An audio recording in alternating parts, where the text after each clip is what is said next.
Hello hello hello my dear students, कैसे हैं आप लोग सभी। So a very congratulations to all the kids जो इस साल क्लास 10th के बोर्ड एग्जाम्स देने के बाद अब क्लास 11th में आ चुके हैं।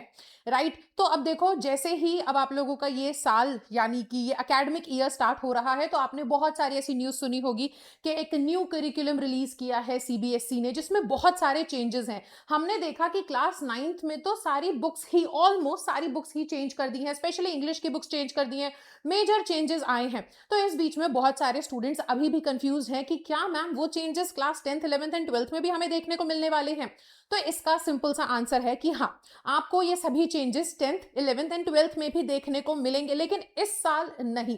इस साल इतने ज्यादा चेंजेस नहीं है। अभी के लिए सिर्फ क्लास 9th में बहुत सारे मेजर चेंजेस आए हैं, जैसे कि बुक्स वगैरह चेंज हुई है। सीबीएसई ने बोला है कि आगे आने वाले साल में आपको बाकी के स्टैंडर्ड्स में 10th 11th 12th में भी देखने को मिल सकता है कि शायद वो लोग बुक्स चेंज करेंगे। बट अभी के लिए आप लोग अपने सिलेबस को समझ लीजिए, क्या फर्क आया है आपके सिलेबस में, क्लास 11th में कौन सी बुक्स से आप पढ़ाई करने वाले हैं, किस तरीके की अप्रोच आपकी होनी चाहिए, ताकि अब आप अपने क्लास 11th में भी बहुत अच्छे मार्क्स स्कोर कर सकें।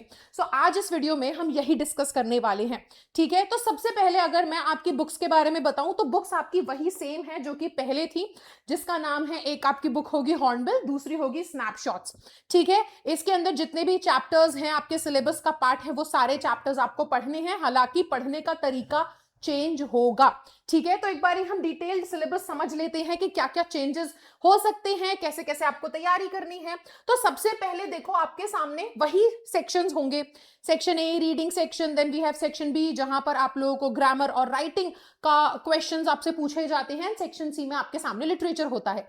ठीक है, तो सबसे पहले अगर हम देखें तो आपका जो सेक्शन ए है वो 26 मार्क्स का है। ठीक है, जिसमें आपसे एक पैसेज आता है, रीडिंग कॉम्प्रिहेंशन अनसीन पैसेज होता है, जहां पर आपसे क्वेश्चंस जो पूछे जाते हैं, ठीक है, वो वोकैबुलरी बेस्ड क्वेश्चंस होंगे, इन्फरेंस बेस्ड क्वेश्चंस होंगे। यानी कि आपको एक्चुअल में अब टेस्ट किया जाएगा आपकी कॉम्प्रिहेंशन स्किल्स के ऊपर।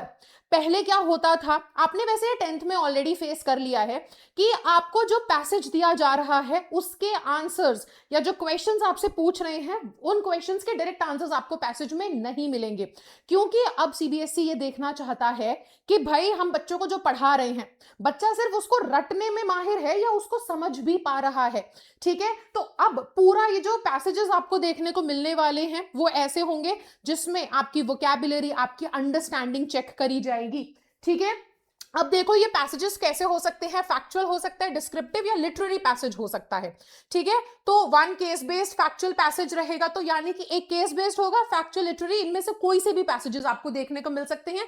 जहां पर वंस अगेन आपकी कौन सी स्किल टेस्ट होगी बेटा, वोकैबुलरी की, इन्फरेंस की, एनालिसिस की, इंटरप्रिटेशन की। इसका मतलब क्या होता है, पढ़ करके मैं कितना समझ पा रहा हूं, मैं ट्रेंड्स कितने एनालाइज कर पा रहा हूं। ठीक है, ये आपको यहां पर अब जज किया जाएगा। उसके बाद अगर हम देखें तो जो आपने पैसेज पढ़ा है ना, उसी पैसेज से अब आपको नोट्स बनाने होते हैं। तो यहां पर नोट मेकिंग ये 5 नंबर का रहता है और उसकी समरी आपको लिखनी होती है 50 शब्द में, ये 3 मार्क्स का, यानी कि 8 नंबर का ये वाला पोर्शन होता है, जो कि क्वाइट इजी है। लेकिन हाँ, बहुत से स्टूडेंट्स बेसिक चीज नहीं समझ पाते, नोट्स कैसे बनाने हैं, इसका भी एक पूरा फॉर्मेट होता है। राइट, तो पैसेज आएगा, उस पैसेज को सॉल्व करोगे, उसी पैसेज से रिलेटेड आपसे नोट मेकिंग बोला जाएगा कि नोट बना दीजिए, एक नोट्स बनाइए और उसी नोट्स को आप समराइज कर दीजिए। फिर आता है हमारे पास सेक्शन बी, जो कि ग्रामर और क्रिएटिव राइटिंग स्किल्स पे होने वाला है, 23 मार्क्स का।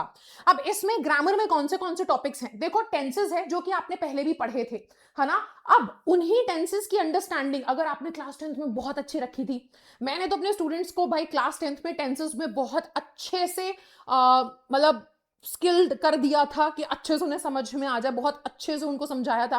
तो वही चीजें अब आपको क्लास 11th में भी ध्यान रखनी है। टेंसेस आपसे पूछे जाएंगे, उसके बाद आपको क्लॉजेस, ट्रांसफॉर्मेशन ऑफ सेंटेंसेस, यानी कि simple sentence, complex sentence, compound sentence, ये सब आपको पढ़ना होगा।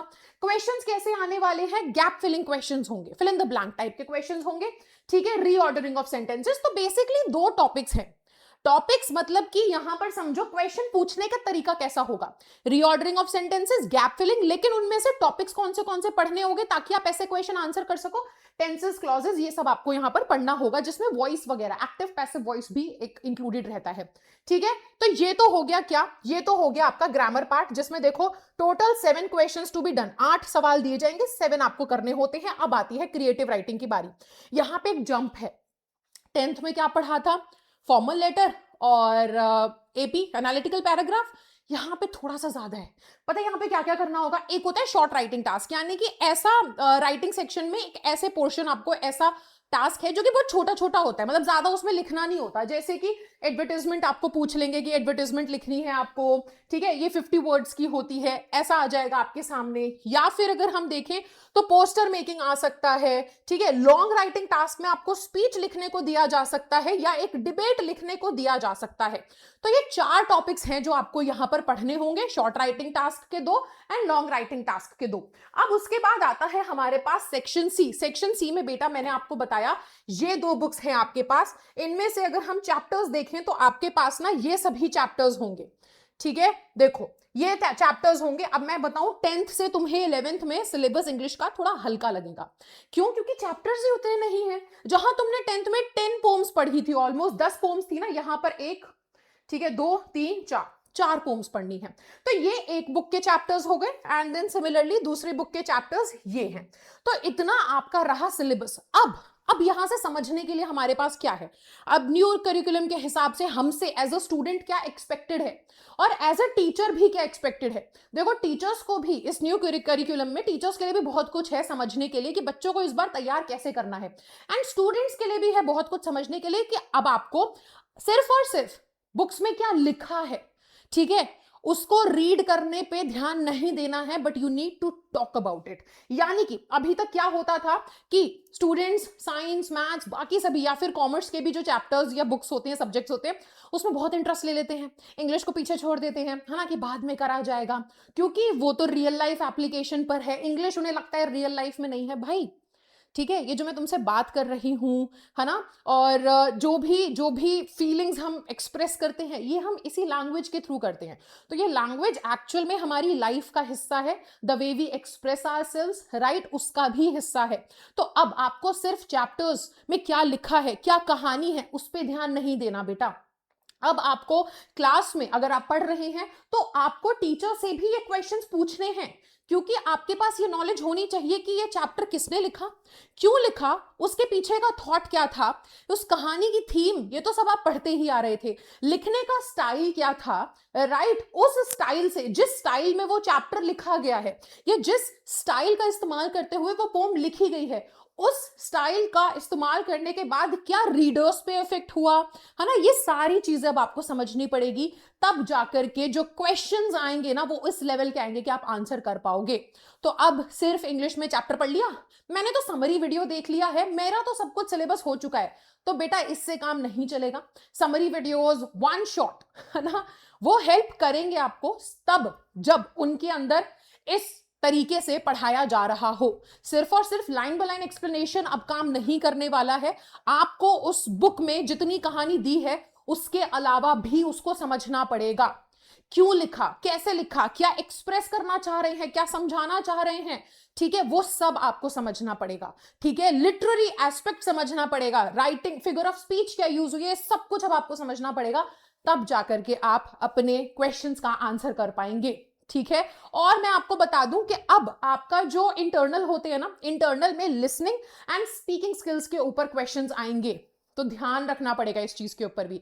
अब इंग्लिश सिर्फ ऐसी लैंग्वेज नहीं वो बनाना चाहते सीबीएसई, एंड बहुत टाइम हो गया था, मतलब मेरे हिसाब से तो और भी ऐसे चेंजेस अभी बाकी हैं जो आने चाहिए, क्योंकि ये सिर्फ एक ऐसी लैंग्वेज नहीं होनी चाहिए जिसका बच्चे ने सोचा कि एग्जाम से 1 महीने पहले पढ़ के मैंने क्वेश्चंस का अच्छे से रट्टा लगा करके आंसर लिख के आ जाना है। आपको ये भाषा अच्छे से सुन के समझ पाओ, इसमें अपने आप को एक्सप्रेस कर पाओ और इस भाषा में एक्चुअल में सोच पाओ, ये सब जरूरी है, क्योंकि साइंस, मैथ्स, या आप किसी भी स्ट्रीम से हैं, ह्यूमैनिटीज, कॉमर्स, किसी भी स्ट्रीम से हैं, अल्टीमेटली जब आप रियल वर्ल्ड में कदम रखते हैं, बेटा इंग्लिश एक बहुत इंपॉर्टेंट रोल प्ले करता है आपकी पर्सनालिटी को ढालने में।